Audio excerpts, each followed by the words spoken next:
Le temps pascal poursuit son chemin de consolidation de la foi des chrétiens en la résurrection du Christ. Ce n'est plus la résurrection du Christ que nous célébrons, ce n'est pas un anniversaire, mais c'est notre résurrection que nous célébrons dans les temps qui sont les nôtres. Alors pour comprendre les textes liturgiques de ce 4e dimanche du temps pascal, il faudrait entrer dans le contexte historique des Juifs afin de nous placer au temps qui sont le nôtre et contextualiser ces textes-là. Tous les Juifs, le peuple hébreu, attendaient le Messie qu'avaient annoncé les prophètes, qu'on annonçait dans l'Ancien Testament. Donc tous, ils étaient dans l'attente du Messie. Mais quel Messie? Les Juifs attendaient à l'époque de Jésus un Messie qui viendrait, qui assumerait la mission du roi pour renverser l'ennemi et rétablir le pouvoir juif. Un Messie qui assumerait la mission du serviteur souffrant, qui prendrait sur lui la souffrance de tout le peuple en faisant de la souffrance non pas un lieu d'écrasement, mais comme un tremplin qui permet de hisser au loin le regard pour voir diversement les réalités de la vie, pour voir diversement la souffrance, qui n'est plus un lieu de maltraitance, mais comme une croix, un pont qui nous fait passer d'un monde à un autre, d'un moment à un autre. Ils attendaient aussi un Messie qui serait le bon pasteur, un pasteur qui rassemblerait toutes les brebis, un pasteur qui réunirait tous les peuples dispersés. Jésus, dès sa naissance et son incarnation, il assume cette mission. Mais seulement, pendant le récit de la Passion, nous l'avons suivi,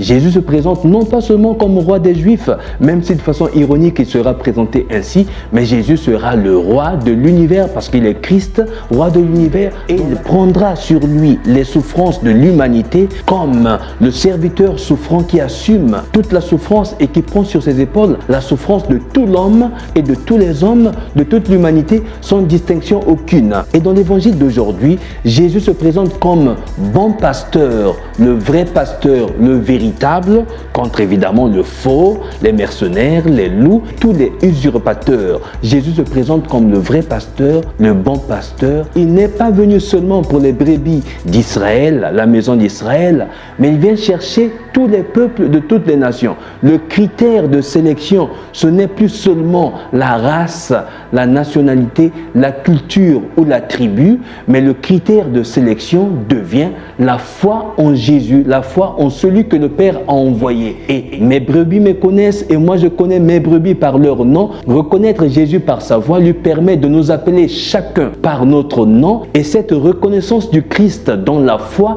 devient le critère de rassemblement de tous les peuples pour former l'Église famille de Dieu. Nous devenons par conséquent fils et filles de Dieu et donc frères et sœurs dans la même communauté. Dans l'évangile de ce jour, Jésus donne des métaphores et des images que nous pouvons contextualiser dans notre temps pour comprendre notre rôle.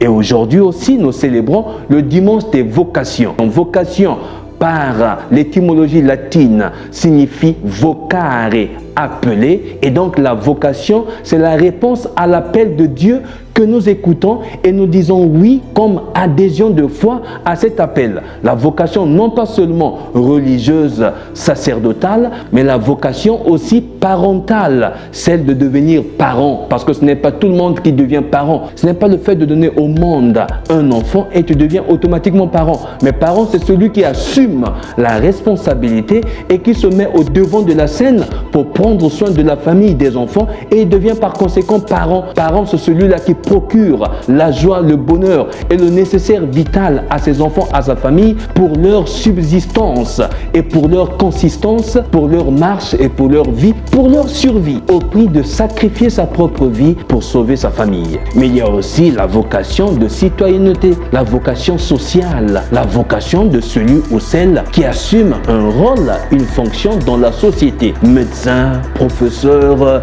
même celui qui est dans la politique, celui qui est dans le commerce, chacun de nous a une vocation qu'il doit vivre en fonction de son adhésion au Christ, en fonction de sa foi. Et donc, notre foi ne doit pas être dissociée à ce que nous sommes dans la société. Au contraire, notre foi devrait nous aider à bien nous incarner dans notre mission sociétale et ecclésiale en changeant la face du monde selon les critères, les valeurs faire est la volonté de Dieu par le Christ. Alors Jésus, en se présentant comme bon pasteur, il s'oppose aux faux pasteurs, il s'oppose aux faux bergers, il s'oppose donc à ce qu'il appelle lui-même dans l'évangile les mercenaires. Le mercenaire est payé en vue d'une mission sacrificatrice. Le mercenaire est payé en vue d'une mission kamikaze. Mais le berger est là, il connaît ses brebis, les joies et les peines de ses brebis, il sent l'odeur de ses brebis parce qu'il est ensemble avec les brebis, capable de se sacrifier pour sauver ses brebis. Mais le mercenaire qui ne travaille que pour l'argent est capable d'abandonner le brebis quand le danger s'approche pour sauver sa propre peau et abandonnant les brebis à la merci du loup-garou qui s'avance, qui vient pour les dévorer. Et donc dans cet évangile, il y a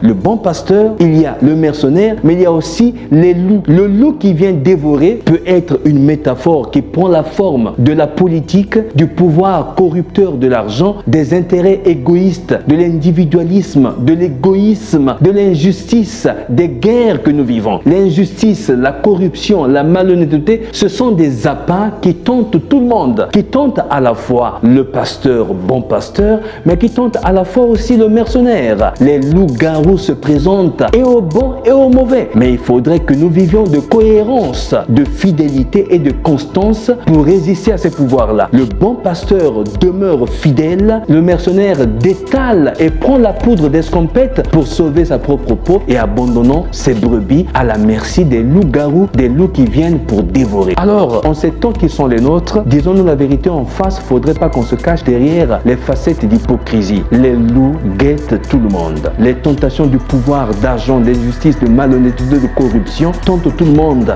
Dans l'église même et dans la société, dans l'église même, il y a des loups vêtus de peau d'agneau pour se cacher derrière leur hypocrisie et rongeant et tuant l'église de l'intérieur. Comme dans la société, beaucoup de loups y sont inoculés pour dévorer, pour écraser, pour faire du mal. Il faudrait que nous ayons le courage héroïque pour les démasquer, pour les écraser en commençant par tuer le loup qui sommeille en chacun et chacune de nous. C'est seulement en faisant cela que nous pourrons être capables d'être chacun et chacune de nous bons bergers dans son milieu de vie, dans son petit monde qui l'entoure, dans son rôle dans l'église et dans la société, en tant que prêtre, en tant que père de famille, en tant que politicien, en tant qu'agents sociaux, en tant que membres de la société, de cette humanité qu'est la maison commune de tous. Les guerres, les injustices, les manigances qui se jouent dans notre monde actuel nous montrent à suffisance que le loup devient de plus en plus malin et dévorant, même dans l'église. Ouvrons les yeux pour ne pas nous laisser prendre.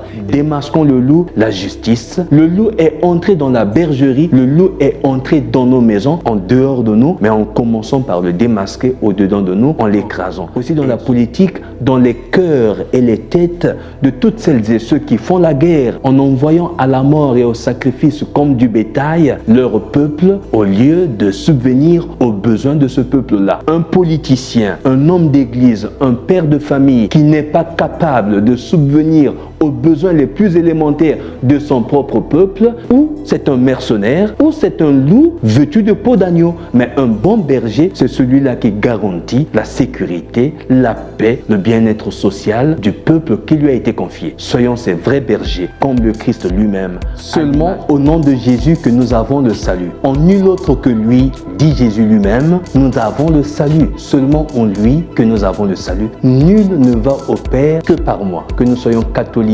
bouddhistes, musulmans et même les athées, tous nous ne passerons que par Jésus pour entrer dans le salut. Et donc le Christ assume tout le monde. Ceux qui sont chrétiens et ceux qui ne le sont pas, en chacun et chacune de nous, sommeille cette partie de bonté que le Christ lui-même suscite, réveille, excite, de sorte que nous puissions correspondre à la volonté de Dieu et que nous soyons sauvés. C'est l'unique porte qui nous fait entrer dans le salut. C'est l'unique voie qui nous porte au Père. C'est Jésus-Christ, notre salut. Prions les uns pour les autres, chers frères et sœurs. Priez pour moi, pour ma disponibilité, pour la force intérieure que le Seigneur nous donne. Les paroles ne sauveront pas, mais il faudrait des actions. Même la prière à elle seule ne suffit pas. Il faudrait que nous puissions agir pour le bien de notre monde. Il faudrait que nous puissions travailler comme si tout dépendait de nous et prier comme si tout dépendait de Dieu. En mettant ensemble la prière et l'action, nous pourrons changer la face de notre monde. Priez pour moi comme je prie pour vous. Que Dieu vous bénisse, chers frères et sœurs, Abbé Stephen Yanin Kodia, serviteur